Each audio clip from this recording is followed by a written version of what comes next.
ماہ جمادی الاخری کے فضائل، مسائل اور رسومات و منکرات۔ جمادی الاخری اسلامی سال کا چھٹا قمری مہینہ ہے۔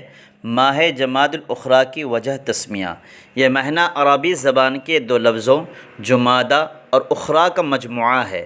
جمادی جمد سے نکلا ہے، جس کے معنی منجمد ہو جانے، جم جانے کے ہیں، اور اخری کے معنی ہے دوسرا، تو جمادی الاخری کے معنی ہوئے دوسری جم جانے والی چیز۔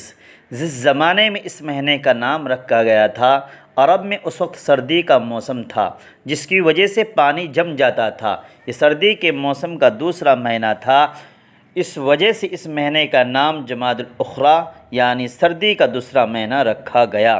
فائدہ: علامہ ابن کثیر رحمۃ اللہ علیہ فرماتے ہیں، عربی زبان میں جمادی کا لفظ مذکر و مؤنث دونوں طرح استعمال ہوتا ہے، چنانچہ جمادی الاخر اور جمادی الاخرہ دونوں طرح کہنا درست ہے۔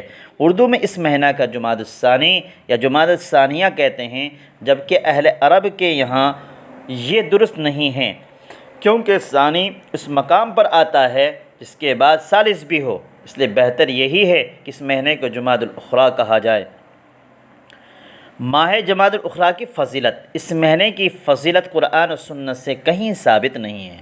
ماہ جمادی الاخری کے اعمال: قرآن و سنت کی روشنی میں اس مہینے سے متعلق مخصوص اعمال کا کوئی ثبوت نہیں ملتا، اس لیے اس مہینے سے متعلق اپنی جانب سے اعمال و عبادات بیان کرنا شریعت میں زیادتی ہے، جو کہ ناجائز ہے۔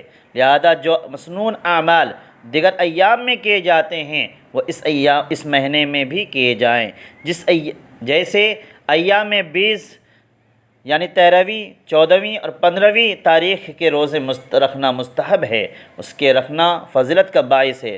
حضرت ابو قتادہ رضی اللہ تعالیٰ عنہ سے مروی ہے، حدیث میں ہے کہ رسول صلی اللہ علیہ وسلم نے فرمایا، ہر مہینے 3 دن کے روزے رکھنا اور ایک رمضان کے بعد دوسرے رمضان کے روزے رکھنا، یہ تمام عمر کے روزوں کے مترادف ہے۔